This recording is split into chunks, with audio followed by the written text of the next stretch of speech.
Hello friends, welcome back to my channel SRK drama explain. Friends, ये video मैं लोगों के एंटरटेनमेंट के लिए बनाती हूँ, so please watch full, share, subscribe and like this video. टीका की वजह से जल्दी उसका बॉयफ्रेंड वॉन की पूरी हिस्ट्री निकाल लेता है और टीका के पास बहुत सारी वॉन की फ़ोटोज़ क्लिक करके भेजता है। एंड यहाँ पर टीका को क्लियर हो जाता है कि ये वही वॉन है जिस वॉन के बारे में वो जानती है। टीका ने अपने बॉयफ्रेंड को कुछ ऐसा करने के लिए कह दिया है जिसके बारे में किसी ने सोचा भी नहीं होगा। मालती उसे रोकती है, ऐसा मत करो, ऑलरेडी तुम्हारी वजह से न जाने कितनी जिंदगियां खराब हो रही है, प्लीज़ इस बार तो ऐसा मत करो, इसमें तुम्हारा भी नुकसान है। लेकिन टीका का कहना था, इस वक्त मुझे अपना नुकसान नहीं अपना फ़ायदा नज़र आ रहा है, और तुम्हें तो अच्छे से मालूम है ना मालती, जिस चीज़ में मुझे मेरा फ़ायदा नज़र आता है उसे करने से मैं पीछे नहीं हटती हूँ, और तुम भी कुछ नहीं कर पाओगी। फाइनली वॉन की ज़िंदगी में सब कुछ ठीक नज़र आ रहा था। इसी वजह से सारे दोस्त मिल करके सेलिब्रेशन करते हैं और एक दूसरे के साथ काफ़ी फ़न कर रहे होते हैं। एंड इसे फ़न के बीच में जिन को दिखाया जाता है जिसने फाइनली अपने दिल की बात वॉन से कह ही डाली। जिन वॉन के लिए एक रिंग लेकर आया था और इसी रिंग के साथ वो वॉन के साथ अपनी नई ज़िंदगी स्टार्ट करने वाला था। वो यहाँ पर वॉन को प्रपोज करता है और उसे कहता है कि वो काफ़ी टाइम से वॉन से ही कहना चाह रहा था, लेकिन इतनी सारी प्रॉब्लम्स आ गई और कन्फ्यूज़न भी, जिसकी वजह से वो नहीं कह पाया।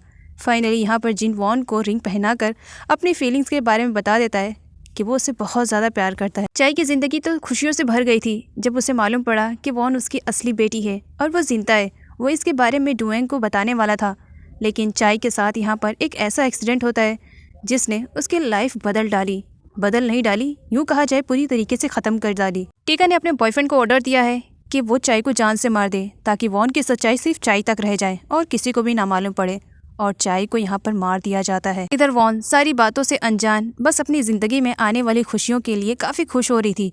अचानक से उसके स्लीपर में कोई चीज़ चुभती है जिसकी वजह से उसके पैर से खून निकलने लगता है और जिन उसके लिए काफ़ी परेशान हो जाता है और वॉन को हॉस्पिटल में ले जाने के लिए कहता है। चाय को मारने के बाद भी टीका को तसल्ली नहीं मिलती है। वो यहाँ पर खाने में जहर मिला रही होती है। इस पर मिली उसे रोकने की कोशिश करती है। ऑलरेडी तुमने चाय को भी मरवा दिया है, अब घर वालों को भी जान से मार दोगी। टीका स्माइल करती है, यही इरादा है, और उसके बाद अपने सामने ही अपनों को जहर वाला खाना दे देती है, जिन्हें बिल्कुल भी आइडिया नहीं था कि इस खाने में जहर मिलाया गया है। थोड़ी ही देर में जहर का असर शुरू हो जाता है। थोड़ी ही देर में जब वहाँ पर डुएंग आती है तब सर्वेंट के थ्रू से मालूम पड़ता है कि ग्रैनी और बाकी लोगों की कंडीशन काफ़ी ख़राब हो गई है। जब डुएंग जाकर चेक करती है तब वो अपनी आखिरी सांसें ले रहे थे। डुएंग तो सदमे से डूब जाती है, बस उसे रोने के अलावा कुछ भी नहीं सुझाई दे रहा था। लेकिन यहाँ पर डक का कहना था कि इनकी सांसें चल रही है, इन्हें हॉस्पिटल ले जाना बहुत ज़्यादा ज़रूरी है, हो सकता है हम इनकी ज़िंदगियाँ बचा सके, और उन्हें हॉस्पिटल लेकर के जाया जाता है। कोइंसिडेंटली सारे लोग एक ही हॉस्पिटल में गए हुए थे एंड यहाँ पर वॉन को भी मालूम पड़ जाता है कि घर वालों को किसी ने जहर दे दिया है। तभी एक और न्यूज़ आ जाती है पुलिस के थ्रू। यहाँ पर जुएंग को मालूम पड़ता है कि उसके हस्बैंड चाय अब इस दुनिया में नहीं रहे, एक कार एक्सीडेंट में उनकी मौत हो गई है। ये सदमा तो डुएंग बर्दाश्त ही नहीं कर पाती है। अभी तो वो घर वालों के सदमे से बाहर निकली ही नहीं थी कि उसे अपना हस्बैंड खोने का भी सदमा झेलना पड़ता है। अपने हस्बैंड की न्यूज़ सुन करके वो खुद को संभाल नहीं पाती है और वहीं पर ही रोते रोते बेहोश हो जाती है। घर वाले डुएंग को संभाल रहे थे तो वहीं पर वॉन की ज़िंदगी में आने वाली खुशियाँ तो यूं ही ख़त्म हो गई थी। वो अपने डैड के पास जाती है जहाँ पर डेड बॉडी को एम्बुलेंस लेकर के जा रही थी एंड यहाँ पर इन्हें मालूम पड़ता है कि एक कार एक्सीडेंट में चाय की डेथ हुई है, जबकि ये तो मर्डर किया गया था। कुछ टाइम के बाद बेचारी डुएंग जब होश में आती है तब उसे एक न्यूज़ मिलती है। न्यूज़ में चाय के थ्रू लिखा गया था कि चाय ने जानबूझ करके खुद को मार दिया है, वो भी इस वजह से क्योंकि वो अपनी वाइफ डुएंग के साथ बिल्कुल भी खुश नहीं था। वो उसे हमेशा टॉर्चर किया करती थी, इवन उसी ने ही अपने परिवार वालों को जहर भी दिया है ताकि उन लोगों को डुएंग का टॉर्चर न सहना पड़ा। और ये सारी न्यूज़ किसी और ने नहीं बल्कि टीका ने वायरल की थी। डुएंग की ऐसी हालत पर भी टीका को बिल्कुल भी तरस नहीं आ रहा था। वो तो यहाँ पर पिलो ले करके उसे जान से मारने वाली थी, जिस पर मिली रोकती है, उस अधमरी लाश को तुम क्या करोगी, क्या उसे मौत के घाट उतारोगी? अरे तुमने उसका सब कुछ छीन कर उसे पहले ही तो मार दिया है, एटलीस्ट अब तो उसे बख्श दो। सच में टीका, तुम नफरत और हसद की जलन में इतनी आगे बढ़ चुकी हो कि सही और गलत में तुम्हें बिल्कुल भी फर्क नहीं दिखाई दे रहा है। लेकिन मैं अंधी नहीं हूँ, मैं देख सकती हूँ इस वक्त तुम सरासर गलत कर रही हो और मैं तुम्हें ये करने नहीं दूंगी। खैर यहाँ पर मिली तो टीका को रोक देती है डुएंग को मारने से। डक को काई जब हॉस्पिटल से घर लेकर जा रहा था तब उसे कुछ अजीब सा लगता है। वो काई को बीच रास्ते में ही कार रोकने के लिए कहती है। इधर टीका को दिखाया जाता है अब उसने इतना बड़ा काम किया है तो कुछ गुंडों को भी तो हायर किया था, तो उन्हीं सब का वो हिसाब किताब करने के लिए पाई इकट्ठे कर रही थी। और पीछे से डक टीका की सारी बातें सुन लेती है। आते ही टीका को थप्पड़ चढ़ती है कि उसने बहुत घटिया काम किया है एंड यहाँ पर वो टीका को धमकी देती है कि वो जा करके पुलिस स्टेशन में सारी सच्चाई बता देगी। यहाँ पर टीका डक से कहती है कि उसने जो कुछ भी किया उसकी खुद की बेटी के लिए किया। अगर वॉन के बारे में सारे घर वालों को मालूम पड़ जाता तो वॉन तुम्हारी जगह पर आकर राज करती और तुम दर दर की ठोकरें खाती, जो कि मैं बर्दाश्त नहीं कर सकती थी।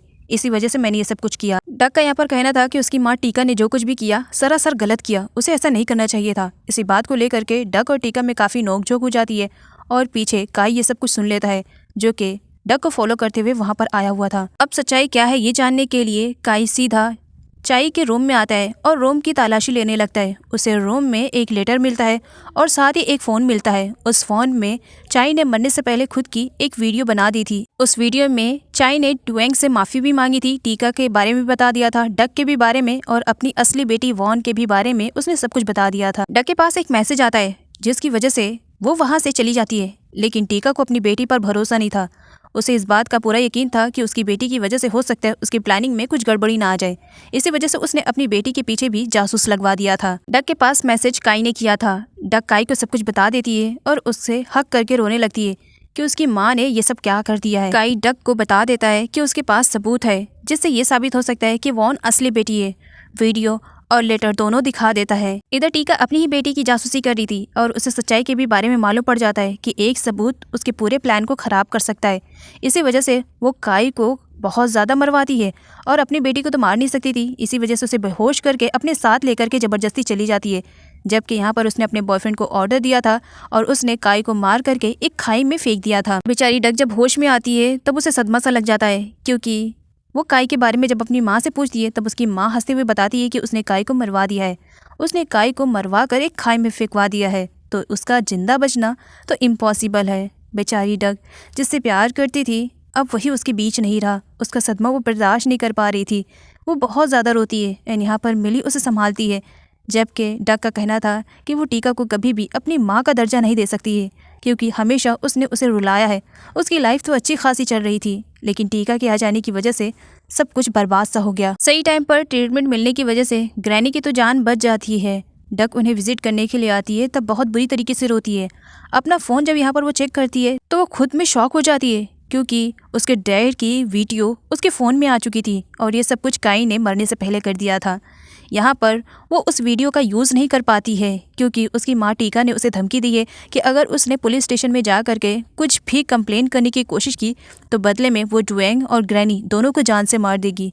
इसी वजह से बेचारी डक के पास सबूत होते हुए भी वो टीका का कुछ भी नहीं बिगाड़ सकती थी। डुएंग को रिकवर होने में काफ़ी टाइम लगा था, लेकिन फाइनली आज उसे हॉस्पिटल से डिस्चार्ज किया जाने वाला था। लेकिन जिन एक लॉयर को लेकर आता है। लॉयर यहाँ पर बताता है कि ग्रैनी की कंडीशन खराब होने से पहले उन्होंने अपनी एक विल बनवाई थी और इसके बारे में सबको जानना काफ़ी ज़रूरी होगा। इसी वजह से लॉयर यहाँ पर उस विल के बारे में सबको बताता है। ग्रैनी की विल के अकॉर्डिंग यहाँ पर प्रॉपर्टी, बैंक बैलेंस, रेस्टोरेंट और बाकी सारी चीज़ों से किसी को एक फूटी कौड़ी नहीं मिल रही थी। सबका सब उनकी खोई हुई ग्रैंड डॉटर के नाम पर ट्रांसफर कर दिया गया था। डुएंग को यहाँ पर सच्चाई के बारे में भी बताया जाता है कि वॉन ही उसकी खोई हुई असली बेटी है और रिंग और लॉकेट को भी शो किया जाता है। लेकिन डुएंग डक को अपनी असली वाली बेटी मानती थी। वो वॉन को अपनी बेटी के रूप में बिल्कुल भी एक्सेप्ट करने के लिए तैयार नहीं थी, जबकि डुएंग के हाथों में वो लॉकेट और रिंग थी। लेकिन डुएंग का कहना था कि ये नकली है। बेचारी डक पूरी सच्चाई जानती है, लेकिन फिर भी वो डुएंग के सामने कुछ भी नहीं बोलती है, क्योंकि उसे डुएंग और ग्रैंड मदर की जान बड़ी प्यारी है। इसी वजह से वो चुपचाप बस सब कुछ देख रही थी। आगे डुएंग को दिखाया जाता है जो वॉन के पास जाती है और उससे कहती है, तुमने तो झूठा इल्ज़ाम लगा ही दिया है कि तुम मेरी बेटी हो, लेकिन इसे साबित कैसे करना है ये मुझे मालूम है। और उसके बाद क्या, डुएंग के कहने पर वॉन और डक का एक बार फिर से डीएनए टेस्ट करवाया जाता है। इन बुरे हालात में भी डक खुद को संभालती है और काई की फ़ोटो शो करके हर एक से पूछताछ कर रही थी कि क्या किसी ने काई को देखा है। लेकिन सभी लोगों का यही कहना था कि वो इस लड़के को बिल्कुल भी नहीं जानते हैं और ना ही उन्होंने कभी इस लड़के को देखा। बेचारी डक परेशान थी। काई, मैं तुम्हें कहाँ ढूंढूं, कहाँ से तुम्हें वापस लेकर आऊँ। और डक पर जासूसी की जा रही थी, जो कि डक को बिल्कुल भी आइडिया नहीं था। आगे जब डक थक हार कर घर वापस आती है तब टीका कहती है, उस लड़के को ढूंढ रही हो, मैंने तुम्हें पहले बता दिया था कि मैंने उसे मरवा दिया है और खाई में भी फिकवा दिया है, तो उसका बचना तो इम्पॉसिबल ही है। और डेड बॉडी हो सकता है कोई जंगली जानवर खा गया होगा। लेकिन डक का कहना था, आपको जो करना था आपने कर दिया, लेकिन मेरा दिल ये मानने के लिए बिल्कुल भी तैयार नहीं है, क्योंकि मुझे लगता है कि मेरा प्यार जिंदा है। इधर दिखाया जाता है जहाँ पर डुएंग काफ़ी परेशान थी, क्योंकि आज डीएनए टेस्ट की रिपोर्ट आने वाली थी, जहाँ पर जिन की मॉम डुएंग को संभालती है। जिन कॉल करके वॉन को बताता है कि वो डीएनए टेस्ट रिपोर्ट के साथ डॉक्टर को ले करके घर पर ही आ रहा है, ताकि सारे लोगों को सच्चाई के बारे में घर पर ही मालूम पड़ जाए। जिन हॉस्पिटल जा करके डीएनए टेस्ट की रिपोर्ट ले लेता है। वो डॉक्टर को भी अपने साथ चलने के लिए कहता है। डॉक्टर का कहना था कि वो एक पेशेंट को देख करके वो सीधा घर पर ही आ जाएंगे। जिन डीएनए टेस्ट की रिपोर्ट लेकर के चला जाता है। इधर टीका भी अपनी पूरी ताकत लगा रही थी उस डीएनए टेस्ट रिपोर्ट को बदलवाने के लिए। उसके कहने पर मिली और उसका एक बंदा बीच रास्ते में ही जिन के आने का इंतजार कर रहे थे। जिन की कार को देखते ही वो लोग झूठ मूठ में आपस में फाइटिंग करने लगते हैं और जिन को कार रोकना पड़ता है। वो जब बाहर निकलता है तब मिली कहती है कि इन दोनों को रोको वरना आपस में ये लोग कट मर जाएंगे।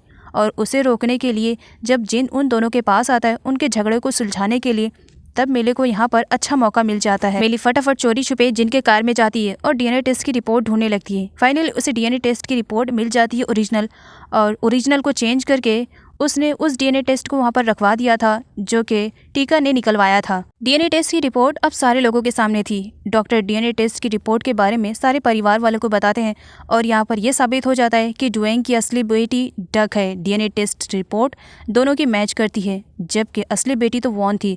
अब यहाँ पर वॉन को झूठा साबित किया जाता है और असली बेटी डक को साबित किया जाता है। अब वॉन जिसके आंखों से आंसू नहीं रुक रहे थे, तभी वहाँ पर टीका आ जाती है और वॉन पर झूठा इल्ज़ाम लगाने के चक्कर में उसे बहुत बुरी तरीके से मारती है और उसके बाल पकड़कर उसे ज़बरदस्ती घसीटते हुए घर से बाहर निकलती है कि मेरी बेटी का हक मारने चली है। तभी पीछे से जिन आ करके उसे रोक देता है।